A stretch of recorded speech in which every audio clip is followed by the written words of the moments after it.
clap. Yo.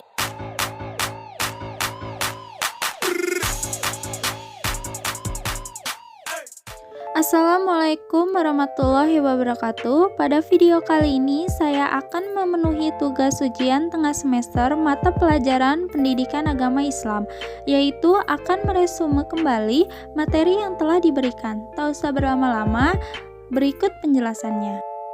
Materi pertama ada Ar-Rasul Hajatul Insan ila Rasul atau kebutuhan manusia kepada Rasul. Yang pertama terdapat Al-Insan. Al-Insan adalah ciptaan Allah Subhanahu wa taala yang diberikan banyak kelebihan dan keuntungan dibandingkan dengan makhluk Allah lainnya. Lalu yang kedua terdapat fitrah. Manusia sudah dibekali Allah sebagai nilai-nilai yang dapat menilai suatu tingkah laku. Lalu dalam fitrah ini terdapat 3. Yang pertama wujudul kholak, yang kedua ibadatul kholik, lalu yang ketiga ada hayatul munadom. Lalu ada juga hidayatul rasul, yaitu jika hendak mengikuti perintah Allah maka kita mesti mengikuti perintah Rasul. Apabila kita ingin mengasihi Allah, kita perlu petunjuk Rasul.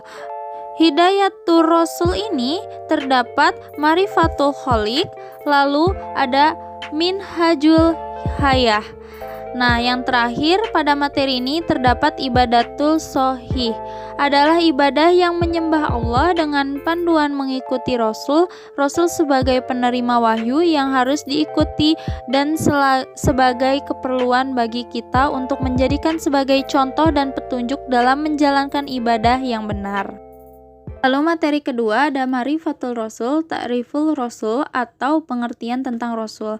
Secara istilah kata Rasul artinya adalah seorang laki-laki yang dipilih dan diutus oleh Allah dengan membawa risalah kepada umat manusia. Ada 2 kata kunci untuk memahami definisi Ar-Rasul, yaitu pertama, hamilur risalah atau membawa dan menyampaikan risalah.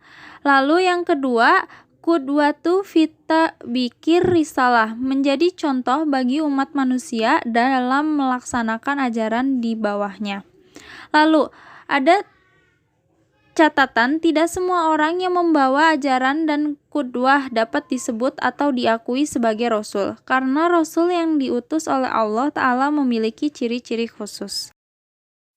Lalu materi ketiga terdapat Tarbiyah Marifatul Rasul atau kedudukan Rasul. Kedudukan Rasulullah Shallallahu Alaihi Wasallam, sikap orang akan berbeda-beda ketika berhadapan dengan orang lain sesuai dengan kedudukan orang yang dia hadapi itu. Lalu ada kafir Quraisy menuduh Rasulullah Shallallahu Alaihi Wasallam dengan berbagai tuduhan keji. Lalu bagi seorang Muslim, Rasulullah Shallallahu Alaihi Wasallam menduduki tempat yang sangat mulia dalam hidupnya. Sebagai seorang manusia, beliau makan, minum, mandi, buang hajat, mengantuk, tidur, berkeluarga. Beliau juga memiliki nazab. Aku lahir dari pernikahan, bukan dari perzinahan. Hadis riwayat Baihaqi. Lalu terdapat juga menyampaikan misi. Misi yang pertama, sebagai Rasul, maka beliau Shallallahu Alaihi Wasallam menyampaikan risalah yang ditugaskan oleh Allah kepadanya. Lalu yang kedua, tugas ini adalah tugas yang sangat berat, sehingga saat haji wada beliau berkali-kali menegaskan, "Ya Allah, sesungguhnya aku telah menyampaikan," maka para sahabat yang hadir menjawab, "Ya, ya, ya." Lalu yang ketiga, padahal beliau Shallallahu Alaihi Wasallam telah menunaikan risalah dengan sempurna penunaian. Quran Surat 72 ayat 28. Lalu terdapat juga menunaikan amanah. Sebagai Rasul, beliau Shallallahu Alaihi Wasallam bertugas menunaikan amanah dari Allah Subhanahu wa taala. Lalu terdapat juga memimpin umat. Tugas ketiga sebagai Rasul adalah memimpin umat Islam. Beliau Shallallahu Alaihi Wasallam adalah pemimpin yang sempurna. Yang pertama, pemimpin keluarga. Yang kedua, pemimpin negara.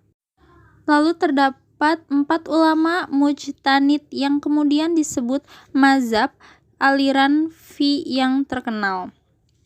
Yang pertama, Imam Hanafi. Yang kedua, Imam Maliki. Yang ketiga, Imam Syafi'i, yang keempat Imam Hambali. Lalu yang terakhir marifatur Rasul atau mengenal Rasul. Sifat-sifat Rasul terdapat 7. Yang pertama, al-basyariyatul kamilah atau kemanusiaan seutuhnya. Rasulullah Shallallahu Alaihi Wasallam adalah manusia biasa seperti manusia yang lainnya. Lalu yang kedua terdapat al-ismah atau terpelihara dari kesalahan dan dosa. Karena memiliki sifat basyariah kemanusiaan, maka Rasulullah Shallallahu Alaihi Wasallam mungkin saja pernah berbuat salah atau keliru. Tetapi kesalahan itu akan segera diluruskan oleh Allah Ta'ala sehingga beliau dipelihara dari berlarut-larut dalam kesalahan dan dosa. Lalu yang ketiga asyidku atau jujur. Jujur adalah sifat utama yang harus dimiliki setiap insan, terlebih bila ia adalah orang yang mengajak kepada nilai-nilai luhur dan mengabarkan hal-hal gaib.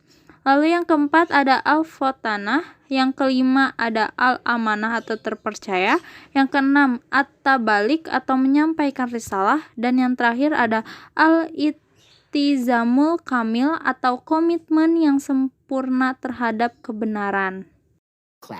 Sekian saja yang dapat saya sampaikan. Mohon maaf apabila terdapat salah kata maupun tulisan. Wassalamualaikum warahmatullahi wabarakatuh.